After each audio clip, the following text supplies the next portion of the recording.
Alright, back from work. Finally get to play some Doom. This is exciting. Main menu, campaign. Alright, let's get this started. This is gonna be fun.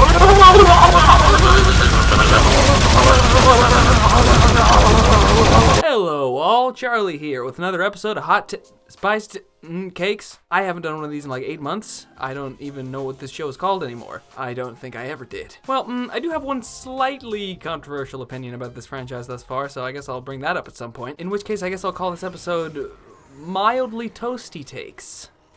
Like a nice soup broth. Doom Eternal is great. Doom Eternal is just fucking great. It looks gorgeous, it runs smoother than a baby's bottom, even though it makes my PS4 sound like it's about to launch into fucking orbit. It's funny and self-aware in all the right ways, and it's packed with enough stomach-churning glory kills to make Manhunt recoil in disgust. Starting off with the first thing I mentioned in that previous run-on sentence, the graphics. I don't usually focus on this kind of stuff, but Eternal is so sharp, so visually dynamic, so densely packed with detail that I am baffled that I didn't encounter even a single frame dip across my 10 hours with the game.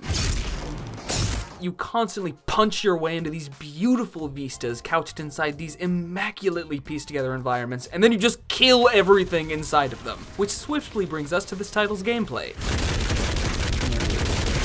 Doom Eternal feels like a playable heart attack, which I realize might sound bad, but you should consider it a full endorsement. This shit is easily one of the most high-intensity experiences of the generation, right up there with the likes of DMC and Sekiro, but equipped with its own unique twist on the FPS genre that echoes and amplifies everything that was amazing about the franchise reboot 4 years ago. Now, as much praise as I've heaped on this game so far, it's not all Funko Pops and Bunny Rabbits. I'm just gonna go ahead and drop that semi-controversial take I mentioned earlier to get the ball rolling on this discussion.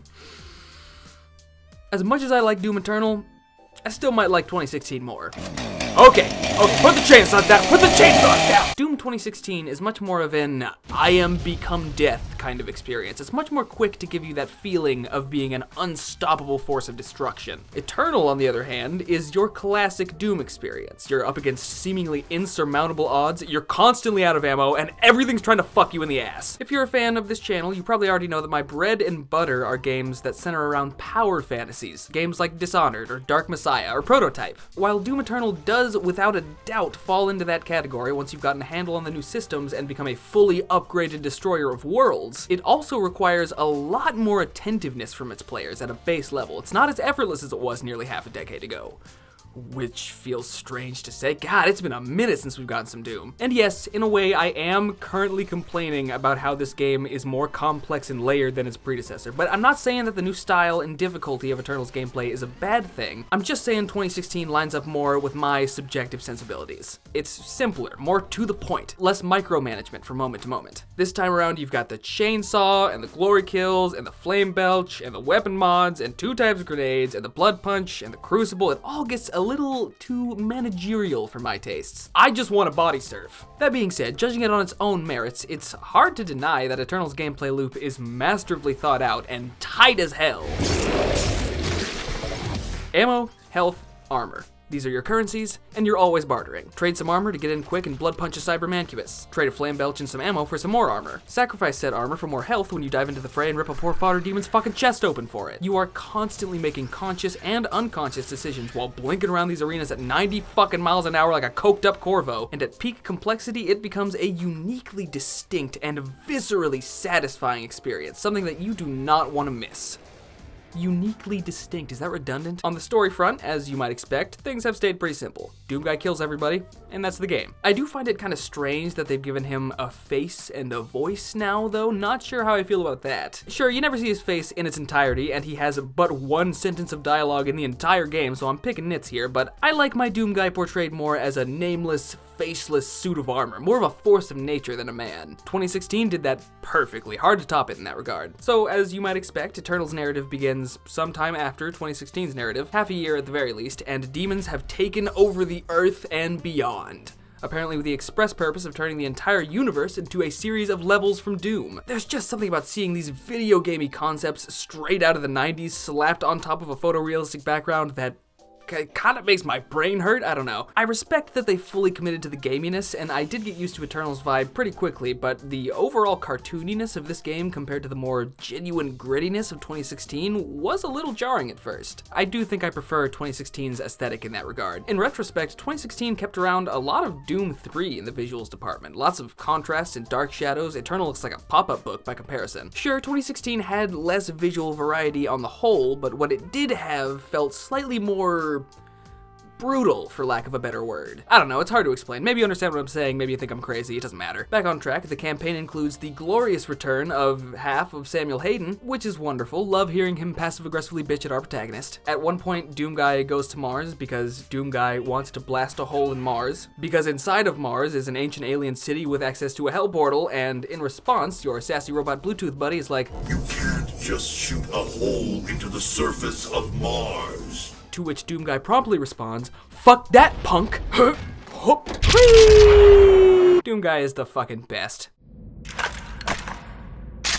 In conclusion, generally speaking, I really love Eternal, and I'm currently stuck in an eternal internal debate about which of the two modern Doom entries I adore more. If I had to rank both of these games on a numbered scale, like 1 out of 10, but with decimal points, so I guess that means 1 out of 100, 2016 gets a 90, and Eternal gets an 8.5, or 85, or 86 maybe? Let's say 86.36 compared to the 0.9 of 2016. Yeah, that math checks out. The more grounded brutality of 2016 and the slightly more subtle implementation of elements like humor and gaminess, coupled with the sheer freshness of it when it launched, means that 2016 still edges out Eternal for me. But I am loving the sequel more and more as I spend time with it in the post-game.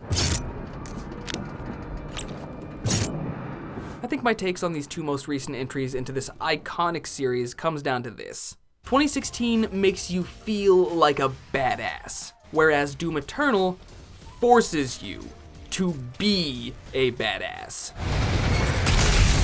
If you don't have the chainsaw and chops to keep up with the onslaught of nightmares this game heaves in your general direction, you will be torn to pieces, and it will be your fault. At least they give us cute toys to ease our suffering.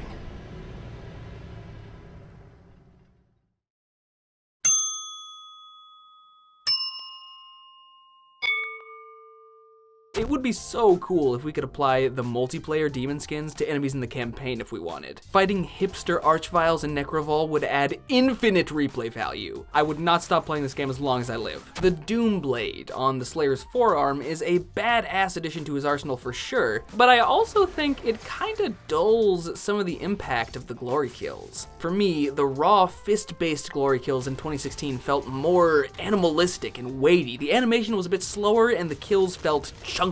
The Doom Blade is awesome, and I've grown to love the blade-based GKs, but the fact that the blade is so tiny and thin means that it sometimes gets lost in the speed of these takedowns and doesn't feel as heavy or hardcore as a face punch or a neck snap. More efficient, but slightly less satisfying. I think the absolute best glory kills in Eternal are the ones that combine Doom Guy's Fists of Fury with the Doom Blade, like when he holds somebody in place to stab him in the head or cuts them apart and then proceeds to rip their chest open. That's the good shit right there. Really sad we didn't get to see Doom Guy use his Jaeger to fight some kaiju. That shit is just sitting there waiting for DLC. This one glory kill. Also, go check out the Doom subreddit. It's the place to be right now. The stream of memes is endless and the hits don't stop. Also, this game comes with a photo mode, which is dope, as per usual. Bringing it up is only an excuse to show the stupid pictures I've taken though, as I have nothing more of merit to add.